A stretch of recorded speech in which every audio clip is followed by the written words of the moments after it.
Before Charlie Baker can take on his Democratic opponent this fall, he'll need to get past a primary challenger.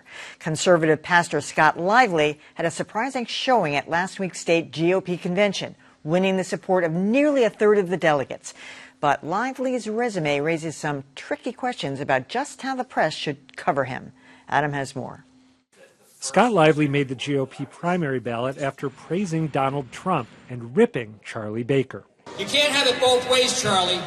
You can't pretend to be a conservative by opposing sanctuary state when you're hanging out with Marty Walsh and Dan Rivera and the rest of the leftists. But Lively's speech at the Mass GOP convention didn't mention his book, The Pink Swastika, which posits a close connection between Nazism and homosexuality. Open homosexuals are distinct from everybody else, men and women, in being exceptionally brutal and savage. Also unmentioned, this 2017 federal court ruling, which said Lively aided and abetted a vicious and frightening campaign against gay people in Uganda, where he made comments like these. The gay movement is an evil institution. The goal of the gay movement is to defeat the marriage-based society. All of which raises a question. How much of a platform should the press give Lively? When WBUR's Meghna Chakrabarti pressed Lively on his ideas, he dodged her questions. The Pink Swastika, the book that you co-authored, quote, "We were scrupulous in our documentation of homosexuals as the true inventors of Nazism." Did you do any fact-checking on the documentation? Well, I have your book. I know, but did you do any fact-checking? Also, should the media push for a debate with the governor, who's already made his thoughts on Lively clear? There's no place and no point in public life, in any life, for a lot of the things Scott Lively says and believes. A judgment you can only make if you know what those beliefs actually are. All right, I'm going to mix this up a little bit, because Adam, you're a political reporter. You're going to have to face this. Callie, I've just given you the first interview of the campaign season with Scott Lively. How would you approach it? Oh, I'm bringing up the past. No, but would you? Yeah. Meghna Chakrabarti went right into it. That's sort of how she started it, and went right. Would you? How would you? Well, let it a couple unfold? things. First of all, Meghna has a longer format, so in that instance, that's fine. But I'm saying, so you're doing a regular interview. Well, this is a part of who he is. Normally I would say, this guy, forget it. But he has been elected and given support by a party. You have to cover him. He is representing many people's thoughts, or at this moment anyway, so he has to be out there. But I'm not going to allow him to just roll over and not pretend as though he did not say this. This is a part of all of the positions that he takes. So we're going to talk about... It is his position. Yes, but when you talk about so people are saying, well, we can talk about the electric rates or the economy or whatever. You don't have to go, yeah, you do, because in the end, you're going to end up right back there. So he's going to have to face that at some point, and that's part of the discussion. Now, the problem is, then you end up, because in this sort of 5-year-old, you said this. No, I didn't, but you didn't fact check. Yes, you did. Okay, so I don't know that that's helpful to anybody as well.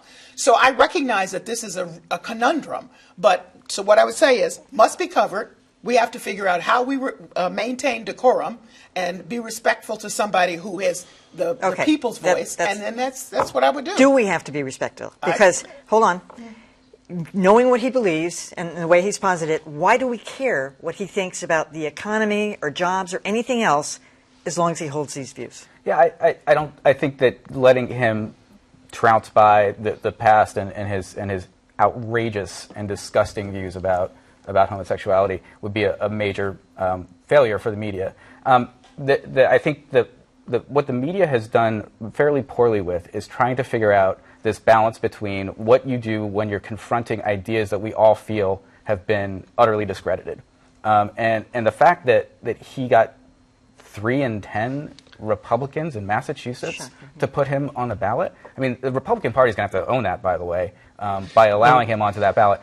Delegates, but of course, but that shows that these folks are willing to look past that, and I think the media would be remiss in doing that. I want to sort of recommend a piece from Boston Magazine in 2013, written by current Boston Magazine editor Chris Vogel, who did one of the first interviews with him after he talked about running for governor. Yes. And I think that article is, and I'm not just saying this as a former Boston Magazine person, I didn't have anything to do with the piece, but the way that he treated Lively in that piece was to let him speak in his own words. Now, he's obviously gotten a little bit slicker now that he's running for governor, and people are going to have to hold him to those ideas and not allow him, as Megan did in that piece. I think she got a little bit more in depth further on. Let him skate away from what he said. All right.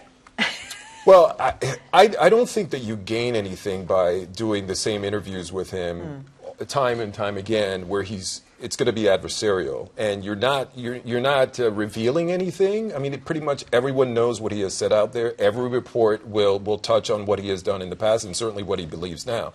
So perhaps the way to get at it is to interview the people who support him. I mean, that to me is a more interesting story. And so you have to show that he was at a particular area talking about whatever he was talking, but spend most of your time focusing on the people who support him and why they choose to support him and the issues, that drive him. Let me just say one thing before Adam jumps in. I don't accept that most people know. No, they don't know anything. So I'm just telling you that's not those delegates. But what I'm saying is that I wouldn't the sit-down extended interview just to focus on this. I don't know that it really gets you anywhere. If it's just going to be back and forth. Oh no, you tell me where. No, when. I don't know that that gets you anywhere. Now we need to ask Adam. What are you going to do? I agree with you that I think a lot of the people who voted for him at the convention. You don't think they know the full I think extent. a lot of them didn't know this because in the speech he gave, he invented himself as sort of a junior Trump. I'm going to do for Massachusetts what Trump did for the U.S. I'm not sure his background is out there. I want to give Meghna credit for talking with, in addition to that interview, which was really tough because he attacked her and she kept her cool, which I don't know that I could have done. She also interviewed someone from the Mass Republican Assembly, the chair of the Mass Republican Assembly, this sort of far-right, very conservative group, someone who had supported Lively, to ask, hey, why did you do this? I would also add, so I know I'm not answering your question, that we got rid of this part in the package because there wasn't time. Lively also thinks that God is punishing the U.S. by allowing abortion to continue, despite pro-life activism, because we as a country give too much freedom to non-Christians to practice their faith. So there's another kind of absurd, beyond the pale belief.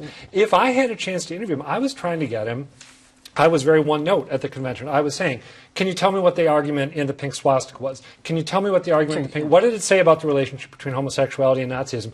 He wouldn't answer the question, and the trick is when he's weaseling away, when he's not answering direct questions, or if he goes at the interviewer, like he did with Megan Chakrabarty, do you cut his mic? Do you cut him off? Or do you let him move on and bump you off what I think really needs to be talked about? All right. We'll see. We'll see how you handle that, Adam. Good luck to you. I'd probably attack him. No.